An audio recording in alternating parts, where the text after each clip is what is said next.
Good morning, good afternoon, good evening, good night, good day to you, anywhere you are in the world. We're doing a nighttime devotion from the devotional Maranatha. The title today, Sabbath versus Sunday issue joins.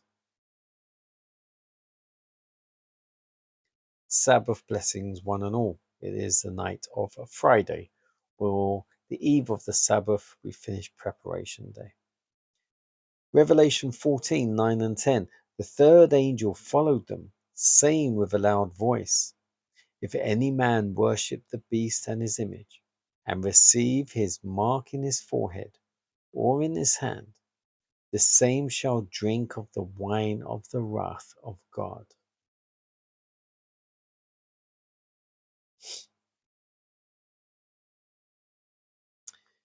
Heretofore, those who presented the truths of the third angel's message have often been regarded as mere alarmists. Their predictions that religious intolerance would gain control in the United States, that church and state would unite to persecute those who keep the commandments of God, have been pronounced groundless and absurd.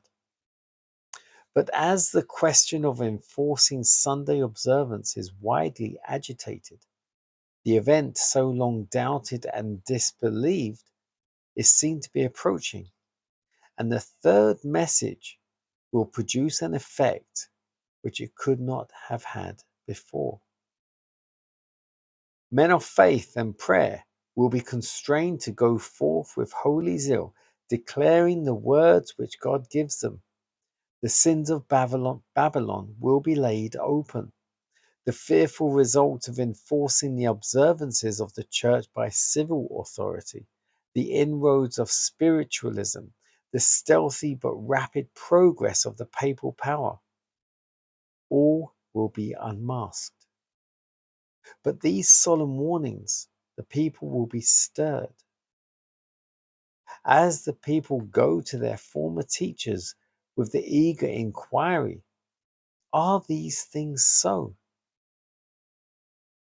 The ministers present fables, prophesy smooth things to soothe their fears and quieten their awakened conscience. But since many refuse to be satisfied with the mere authority of men and demand a plain, Thus saith the Lord, the popular ministry, like the Pharisees of old, filled with anger as their authority is questioned, will denounce the message as of Satan and stir up the sin-loving multitudes to revile and persecute those who proclaim it. As the controversy extends into new fields and the minds of the people are called to God's downtrodden law, Satan is astir. The power attending the message will only madden those who oppose it. The clergy will put forth almost superhuman efforts to shut away the light, lest it should shine upon their flocks. By every means at their command, they will endeavor to suppress the discussion of these vital questions. The church appeals to the strong arm of civil power, and in this work, papists and Protestants unite.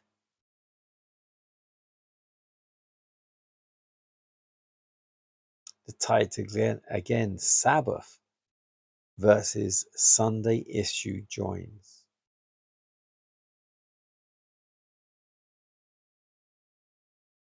So the third angel says, If any man worship the beast and his image, he will receive a mark in his forehead or in his hand, and he shall drink of the wine of the wrath of God.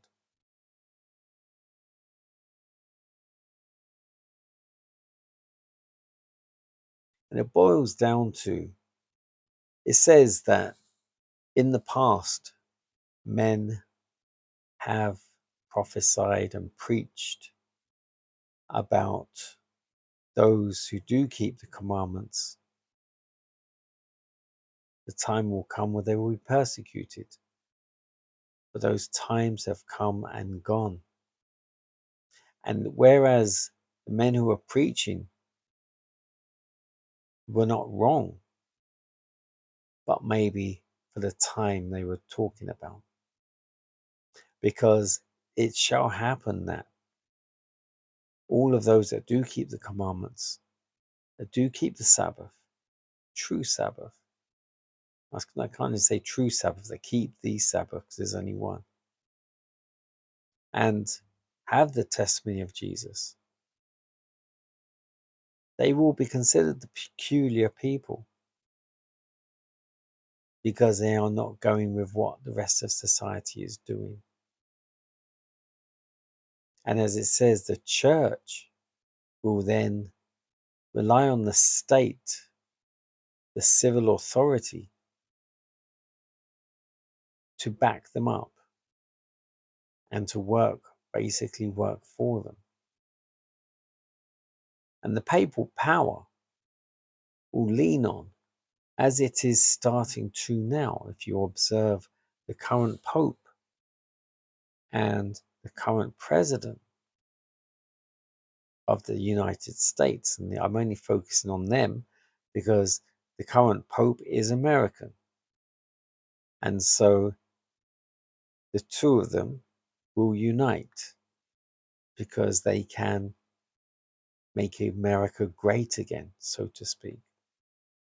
And America, when it first started, so to speak, when it was became a nation, was Christian.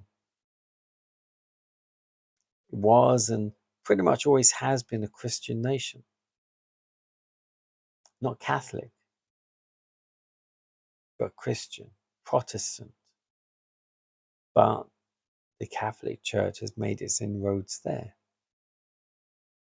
And spiritualism is rife, or spiritism, more to the point. And there is a difference. You can look that up. Look up the difference between spiritualism and spiritism. But many refuse. Many, not so many, a minority will refuse the authority of men. And they will be looking for, thus saith the Lord. They'll be looking for scripture to back up what's being said. And that will not happen when it comes to making Sunday the first day of the week, the day of worship. And this controversy will come to a head when the law is passed that everyone must worship on the first day of the week, Sunday. And that is when everyone who is alive, their probation will close. Those who keep the Sabbath will receive the seal of God, and those who do not keep the Sabbath, by default, will receive the mark of the beast. Choose you this day who you shall serve.